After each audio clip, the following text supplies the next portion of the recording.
I just enjoyed telling stories. It was right from when I was little, something inside of me just wanted to tell stories.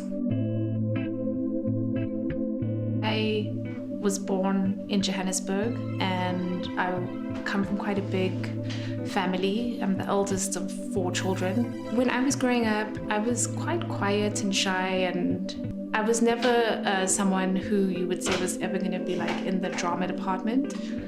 And yet I really enjoyed storytelling. So I think I've always been drawn to the art of storytelling, but definitely behind the scenes. I was never confused about where I wanted to be. And I think that came as quite a surprise to my family, who kind of knew me as like someone who never wanted to be in the limelight.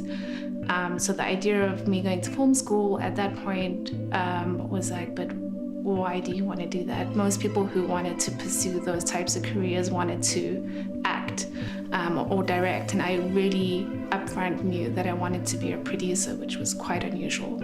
There were like collective people on my journey, and every person has played a role.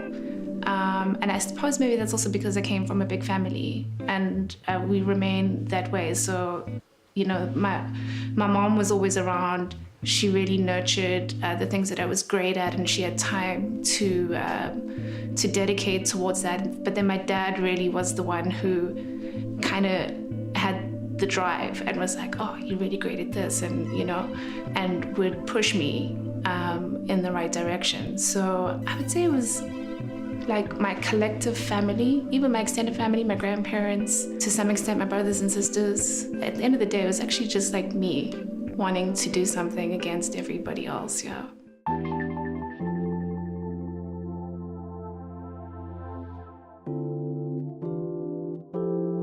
I went to film school. I was there for 4 years, but in my honors year, what happened was I had started attending the Wednesday evening film nights, which was John Barker and Kagiso Ludiga were running at Atlas Studios, which is right next to the film school.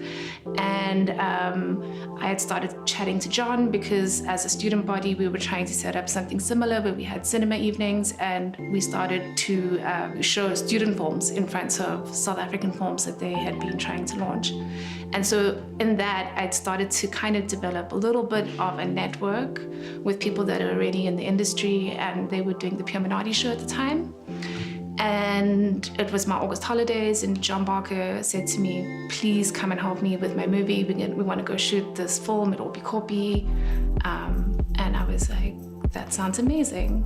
And I ended up producing that film. I started off as someone who was just really going to come in and help them like set up a schedule and maybe run around and do whatever they needed. I was really a student at the time.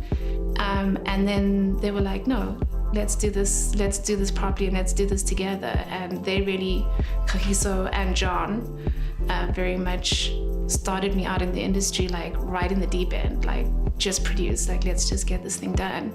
As much as I had like a very big entry point into the industry, like we had made a feature film, the film went to Toronto, it started to travel. We got local distribution. That was all fantastic, and that was all happening. And in the background, what I was doing was I always had wanted to have my own business. So I was setting up a business with 2 other filmmakers in the industry. And so we were always having conversations around, oh, we just wish we could just tell stories. Like, that's all we really want to do. And Tabang and Kutwano were friends, and Kutwano was at BOM. And he was like, I'm talking to my friend, and we were like, we really want to do something where we can do both, where we can do commercials and we can do TV. And I was like, that'd be amazing. I'd really want to be a part of that. And he was like, we'd love for you to be a part of the team. And it was like, literally, it just happened. And while you have, it's kind of like you have a duality. You've got something that you're doing that's doing well, and then you've got trying to just start out, and you're really young and you're really naive, and it was just not taking off. Like people just were not saying yes to the ideas that we had at that point. And I mean, I totally understand it now. Like I would never give somebody as like, you know, inexperienced as I was at that point, the type of work that I'd been searching for, because I realized that you can't just come in like guns blazing, you're a producer because you've produced the film. It's like you're gonna have to really put in the work. We hit the ground running. The first job almost that we pitched, we had pitched one job prior, but the first job we pitched to Mzansi, they said, hey, let's do this, and we needed to be on air in July. So it was a lot of chaos, but at the same time, it was like a fantastic experience to just be doing exactly what you want to do. I think it's a really interesting season for us, and I think producing the second season of The Herd kind of sums it up, because it's really difficult to make a second season of a popular show. And I think we all felt the pressure of that, because you can set a standard, and it's very much, like I say, parallel to the story that's happening at the company, which is that we've set a standard and people are behind us, and that's very exciting. But at the same time, we feel the pressure to be like, now what?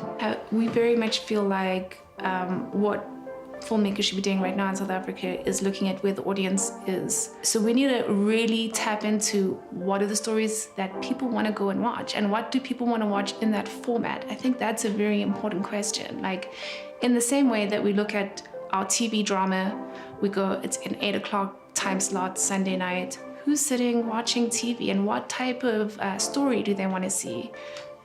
That's how we came up with the concept of The Herd in the first place. We know it's families.